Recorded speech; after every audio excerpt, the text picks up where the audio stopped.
Hello, my name is Alex. I work here at Ontario Hyundai. I am a Hyundai Master Technician for about 12 years now.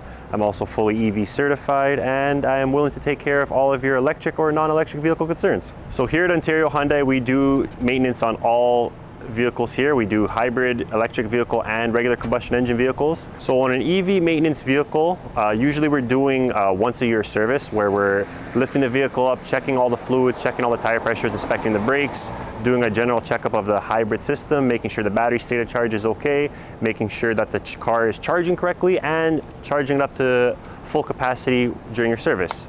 With a regular combustion or gas-powered vehicle, we're usually doing a service every 3 months or 6,000 kilometers. That includes your oil change and the other general checks that we do at the same time with that. So by all means, if you have any sort of Hyundai, whether it being an electric vehicle, gas combustion, hybrid, by all means, come over to Ontario Hyundai. We have more than happy to help you service your vehicle here.